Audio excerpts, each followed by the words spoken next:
ఇప్పుడు మన అయ్యప్ప స్వాములు వెళ్తున్నప్పుడు ఏం చేయాలి? అయితే అట్లాగే దీన్ని వచ్చినాక దీనికి మెడిసిన్ ఏంటి? ఈ విషయాలు చూసుకున్నప్పుడు అయ్యప్ప స్వాములు ఏంటంటే ఎక్కువగా వాళ్ళు వాటర్లో మునగడం అనేది చేస్తారు. పంబా నదిలో మునుగుతుంటారు. అట్లాగే అడవి గుండా వెళ్తున్నప్పుడు ఎక్కడంటే అక్కడ నీళ్లు కనబడిన చోటంతా మునగడం అవన్నీ చేస్తుంటారు వాళ్ళు. వాళ్ళు పూజలు చేయాలంటే నీళ్ళల్లో మునగాలి. సో అందుకని మన సైంటిస్టులు కానీ లేకపోతే కర్ణాటక ప్రభుత్వం రిలీజ్ చేసిన దాంట్లో కానీ జాగ్రత్తలు ఏముందంటే స్టాగ్నేటెడ్ వాటర్లు మీరు మునక్కండి. స్టాగ్నేటెడ్ వాటర్లోనే ఇవి ఎక్కువ ఉండే అవకాశం ఉంది. అట్లాగే సెడిమెంట్స్ అంటే కింద ఎక్కువ ఉంటుంది. మీరు ఫ్లో అవుతున్న వాటర్లో కొంత బెటరు. ఫ్లో అవుతున్న వాటర్లోనే చేయండి, స్నానాలు చేయండి. స్టాగ్నేటెడ్ వాటర్లు చేయకండి.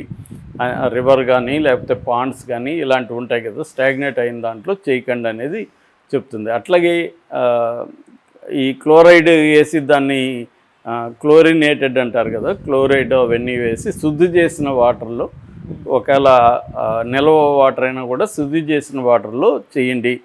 లేదు బాయిల్డ్ వాటర్ ఉంటే ఇంకా బెటర్. మీకు అందుబాటులో బాయిల్డ్ వాటర్ కానీ ఫిల్టర్ వాటర్ ఉంటే చేయండి.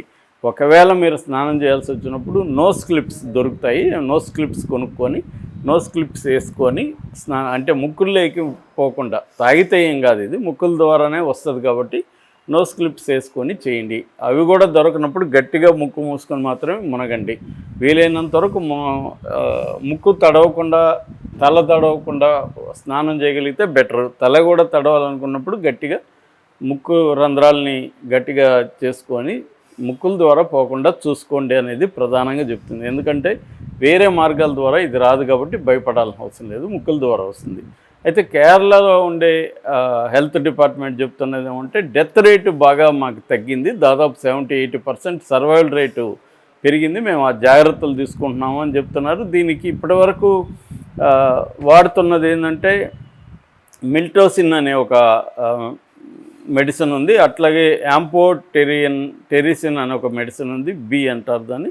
అట్లాగే అజిత్రోమైసిన్, ఈ కాంబినేషన్ డ్రగ్స్ని ఇస్తున్నారనమాట. డ్రగ్స్ కావచ్చు, ఇంజెక్షన్ కావచ్చు. సో ఇది ఏంటంటే ఇంకోటి ఏజ్ గ్రూప్లో పసిపిల్లల నుంచి 91 ఏళ్ల వరకు అందరికీ సమానంగా కూడా ఈ జబ్బు వస్తుంది. కేవలం టార్గెట్ గ్రూపు అన్ని రకాల ఏజెస్ ఉన్నారు. అట్లాగే కేరళలో స్టేట్ వైడ్ కూడా ఈ జబ్బు ఉంది, ఒక చోట అనేం లేదు. అందుకనే మన ఇప్పుడు భక్తులు ఎక్కడంటే అక్కడ ఆగుతారు, అక్కడ ఏదైనా వాటర్ ఉంటే వాళ్ళు ఆ టైంకి స్నానం చేస్తారు, ఇవన్నీ ఉంటాయి. కాబట్టి అయ్యప్ప స్వామి భక్తులు చాలా జాగ్రత్తలు తీసుకోవాల్సిందిగా చెప్తున్నారు. అయితే భయపడాల్సిన పని లేదు. నేను ఇందాక చెప్పినట్టుగా వేరే మార్గాలు ఏమి రాదు కాబట్టి నీళ్లు ముక్కుల్లోకి వెళ్ళడం ద్వారానే ఇది వస్తుంది కాబట్టి దాన్ని ప్రివెంట్ చేయాలి, దాన్ని అవాయిడ్ చేయాలి. అది కాకుండా మిగతా నీళ్ళు తాగినా రావు, మిగతా మనిషి నుంచి మనిషికి కానీ కంటాజియస్ అంటువ్యాధి కాదు కాబట్టి భయపడాల్సిన, అంటే ప్యానిక్ అవ్వాల్సిన పని లేదు.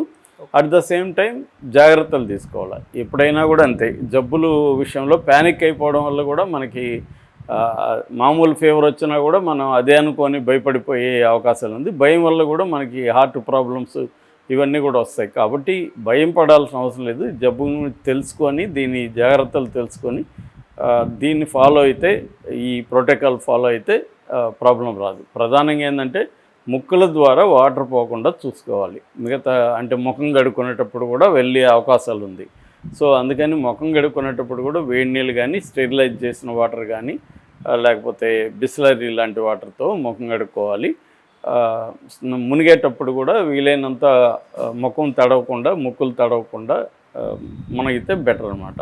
అది కూడా ఫ్లోయింగ్ వాటర్ అయితే బెటరు. నిల్వ నీరు ఉన్నప్పుడు చాలా జాగ్రత్తగా ఉండాల్సిన అవసరం అయితే ఉంది.